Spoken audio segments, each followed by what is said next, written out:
Corona டயத்தில் பார்த்தீங்கன்னா நானே பல பேருக்கு அட்வைஸ் அந்த வேக்சின் பற்றி தான் நான் உங்ககிட்ட பேசுகிறேன். அப்போ எவ்வளோ கர்ப்பிணிகள் எவ்வளோ சிக்காகி எத்தனை பேர் WHO உலக சுகாதார நிறுவனமே கர்ப்பிணி பெண்களுக்கு கோவிஷீல்டு கோவேக்சினுக்கு இப்போ அவங்க ஒத்துக்கிட்டு இருக்கிறது கோவிஷீல்டுக்கு என்ன அப்படின்னா இப்போ ஆஸ்ட்ராஜெனிகா நிறுவனம் ஒத்துட்டு இருக்கு. இது மாதிரி ரொம்ப ரேராக. ஸோ அதனால் ஆல்ரெடி நீங்கள் கோவிஷீல்டோ கோவேக்சினை எடுத்துருந்தீங்கன்னா.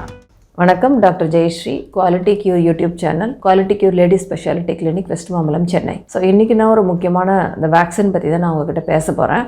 கொரோனா டயத்தில் பார்த்தீங்கன்னா நானே பல பேருக்கு அட்வைஸ் பண்ணியிருக்கேன். நானும் பர்சனலாக எடுத்திருக்கேன், கோவிஷீல்டு கோவேக்சின் ரெண்டுமே எடுத்திருக்கேன். அதே மாதிரியே பல டிவி சேனல்கள் எல்லாத்துலேயுமே இந்த வேக்சின் தடுப்பூசிக்கு சப்போர்ட்டாக நானே நிறைய இடங்களில் பேசியிருக்கேன். ஸோ அதனால தான் இந்த வீடியோ உங்களுக்கு கட்டாயமாக இது கொடுக்கணும், இந்த விழிப்புணர்வை ஏற்படுத்தணும், இதில் இருக்கிற உண்மையை நீங்கள் தெரிஞ்சுக்கணுன்றதுக்காக தான் முக்கியமாக இந்த வீடியோ. இப்போ அந்த டயத்தில் பார்த்தீங்கன்னா ஆரம்பத்தில் தடுப்பூசி எல்லாருக்கும் கொடுத்துருந்தாங்க, பட் கர்ப்பிணி பெண்களுக்கு கொடுக்கவே இல்லை. அப்போ எவ்வளோ கர்ப்பிணிகள் எவ்வளோ சிக்காகி எத்தனை பேர் இறந்து போனாங்கன்றது ரொம்ப ஒரு கடினமான ஒரு உண்மை அது. ஸோ அதுக்கப்புறம் ரொம்ப இந்த மாதிரியான கேஷுவாலிட்டிஸை பார்த்த பிறகு தான் திரும்பவும் சரி கர்ப்பிணி பெண்களை எடுக்கலான்ற முடிவுக்கு WHO உலக சுகாதார நிறுவனமே கர்ப்பிணி பெண்களுக்கு தடுப்பூசியை கொடுக்கணும், அவங்க உயிரை காப்பாற்றணும் அப்படின்ட்டு தான் அந்த தடுப்பூசி அனுமதிக்கப்பட்டது. அந்த அளவுக்கு அப்போ கஷ்டப்பட்டோம். ஸோ அப்போ நிறைய பேருடைய உயிரை, இது கோடிக்கணக்கான பேருடைய உயிரை காப்பாற்றிருக்கு இந்த தடுப்பூசிகள் அப்படின்னா அது மிகையல்ல, இது உண்மை. முக்கியமாக நம்ம புரிஞ்சுக்க வேண்டியது என்ன, இப்போ கோவிஷீல்டு எடுத்திருக்கோம், கோவேக்சின் எடுத்திருக்கோம், இல்லை வேற வேக்சின் எடுத்திருக்கோம். இதுக்கு முன்னாடி நம்ம குழந்தையா இருக்கும்போது நம்ம எத்தனை வேக்சின்ஸ் எடுக்கிறோம், பல தடுப்பூசிகளை நம்ம எடுக்கிறோம். ஸோ ஒரு தடுப்பூசி எப்படி வேலை செய்யும்னு பார்த்தீங்கன்னா அந்த வைரஸினுடைய ஏதோ ஒரு பகுதி அதை அந்த தடுப்பூசி மூலமாக நம்ம அதை அந்த வைரஸ்னால எதுவும் நமக்கு அதனுடைய பவரை ரெடியூஸ் பண்ணி அதை நம்ம உடம்புல செலுத்தும் போது நம்ம உடம்புலேருந்து ஒரு ரெஸ்பான்ஸ் வரும்.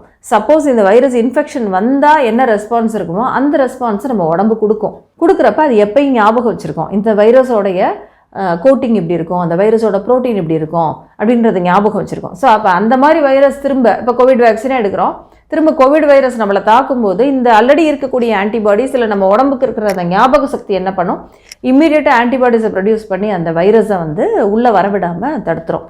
இப்படி தான் எல்லா தடுப்பூசியுமே வேலை செய்யுது. ஸோ அப்போ ஆரம்பத்தில் நம்ம கொடுக்கக்கூடிய அந்த டோஸ், அந்த சின்ன டோஸை நம்ம உடம்புல அந்த எதிர்ப்பு சக்தியை உண்டாக்குறதுக்காக கொடுக்கக்கூடிய அந்த ட்ரிகரிங் அந்த தடுப்பூசி மேக்ஸிமம் பார்த்தீங்கன்னா ஒரு 45 நாள், மேக்ஸிமம் 2 மாதங்களுக்கு மேலே அது நம்ம பாடியில் இருக்காது, அது கிளியர் ஆகிடும். அதுக்கப்புறம் நமக்கு எதிர்ப்பு சக்தியை கொடுக்கக்கூடியது எது அப்படின்னா நம்ம உடம்பே உண்டாக்கக்கூடிய அந்த எதிர்ப்பு சக்தி தான், அந்த ஆன்டிபாடிஸ் தான் நமக்கு இந்த பாதுகாப்பை கொடுக்குது.